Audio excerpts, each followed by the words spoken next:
السلام علیکم ورحمۃ اللہ وبرکاتہ۔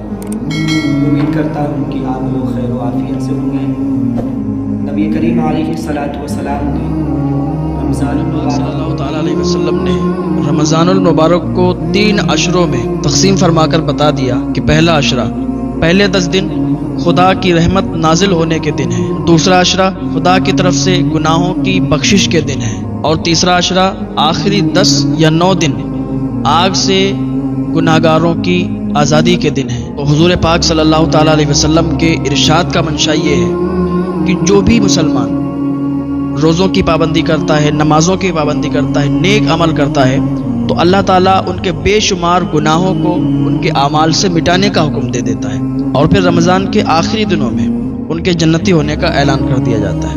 تو رمضان شریف کا مہینہ چل رہا ہے، اللہ تعالیٰ نے یہ مہینہ ہمیں دیا ہے، اور ہماری زندگی اتنی ہو گئی کہ ہمیں یہ مہینہ نصیب ہو گیا۔ اپنی قسمت پر ناز کریں، اللہ کا شکر ادا کریں۔ ہمیں چاہیے کہ رمضان شریف کے پورے روزے رکھیں اور رمضان شریف میں زیادہ سے زیادہ عبادت کریں۔ ویسے بھی ہمیں عبادت کرنا چاہیے، نمازوں کی پابندی کرنا چاہیے، جو بھی اللہ پاک کا حکم ہے اس پر عمل کر کے اپنی زندگی گزارنا چاہیے، تب ہماری دنیا بھی صحیح ہو جائے گی، ہماری آخرت بھی صحیح ہو جائے گی۔ اللہ پاک کی بارگاہ میں دعا ہے اللہ تعالی ہم سب کو نیک اعمال کرنے کی توفیق عطا فرمائے۔ تو بات اپنی کون سے چل رہی تھی؟ حضرت ابراہیم بن ادہم، حضرت سری سختی رحمۃ اللہ علیہ، حضرت معروف کرخی رحمۃ اللہ علیہ، ان لوگوں کی بات چل رہی تھی۔ تو حضرت سری سختی رحمۃ اللہ علیہ کا ذکر آیا، فرماتے ہیں کہ میں بیت المقدس میں تھا اور حج کے دن آنے والے تھے، 10 دنوں میں وہ حج کا ٹائم شروع ہونے والا تھا۔ حضرت سری سختی رحمۃ اللہ علیہ کہتے ہیں میں رونے لگا، میری آنکھ میں آنسو آ گئے کہ 10 دن بچے ہیں اور میں بیت المقدس میں ہوں، اور بیت المقدس سے بیت اللہ شریف جانے کا جو سمے ہے وہ کافی زیادہ ہے، تو کیسے پہنچ سکیں گے؟ پہنچ ہی نہیں پائیں گے، پاسبل ہی نہیں ہے۔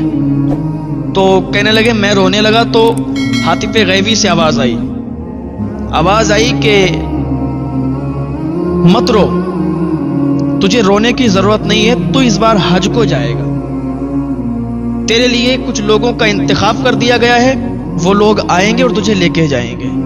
حضرت سری سختی رحمۃ اللہ علیہ نے جب یہ آواز سنی تو کہتے ہیں پھر میں اور زیادہ تیز رونے لگا کہ ابھی تو میں سوچ رہا تھا کہ میں حج پہ نہیں جا پاؤں گا، لیکن اللہ رب العزت اتنا مہربان ہوا، اللہ رب العزت نے فضل و کرم فرمایا۔ میرے دل میں ارادہ تھا کہ میں حج کو جاؤں گا، لیکن کیسے جاؤں گا، بس یہی سوچ رہا تھا کہ اللہ رب العزت نے یہ میری دعا، میری تمنا، میری آرزو پوری کر دی۔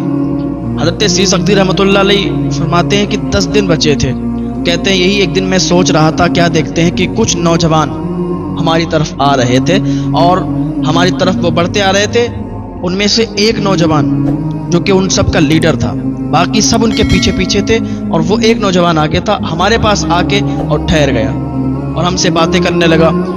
ہم نے اس کی باتوں پر جب غور و فکر کیا تو اس نے ایسی اچھی باتیں کی کہ میں اس کا فین ہو گیا، میں اس کو دل سے چاہنے لگا، اور میں نے اس کے ہاتھ چوم لیے، اور میں نے پوچھا کہ اے آنے والے شخص تم کون ہو؟ تو اس نے جواب دیا کہ اے سری سختی، تو رو رہا تھا اور تو یہ کہہ رہا تھا کہ اتنا لمبا سفر کیسے طے کر لیں گے، 10 دن بچے ہوں، 10 دن میں کیسے ہم حج کو چلے جائیں گے، بیت اللہ شریف کا طواف کیسے کریں گے؟ تم یہ سوچ رہے تھے تو تمہارے پاس آواز آئی کہ تمہیں کوئی آئے گا لینے کے لیے، تو ہم کوئی اور نہیں، ہم وہی لوگ ہیں کہ جو تمہارے پاس بھیجے گئے ہیں۔ جو آواز آئی تھی، تمہیں بتایا گیا تھا کہ کوئی آئے گا اور تمہیں لے کے جائے گا، تو ہم تمہیں لینے کے لیے ہی آئے ہیں۔ لیکن ایک بات یاد رکھو، تم سوچ رہے تھے کہ اتنا لمبا سفر کیسے طے ہوگا؟ سنو، جو سورج ہے یہ مشرق سے مغرب جاتا ہے، مشرق سے مغرب یہ چکر لگاتا ہے، اور ایک دن میں ہی اس کا چکر پورا ہو جاتا ہے۔ کیا مشرق سے مغرب تک تھوڑا فاصلہ ہے؟ کتنا فاصلہ ہے؟ حضرت سری سختی رحمۃ اللہ علیہ کہتے ہیں بہت فاصلہ ہے۔ تو کب پھر مشرق سے مغرب تک سورج ایک دن میں کیسے پہنچ جاتا ہے؟ تو نے یہ تو خیال کیا ہوتا کہ ساری چیزیں، یہ سارا نظام اللہ کا ہے، یہ زمین اللہ کی ہے، یہ آسمان اللہ کا ہے، یہ چرند پرند، شجر و حجر، پہاڑ کی سختی، یہ موم کی نرمی، یہ ہیرے کی جھلک، یہ سونے کی چمک، یہ سب اللہ کا نظام ہے، ان سب کا چلانے والا اللہ ہے۔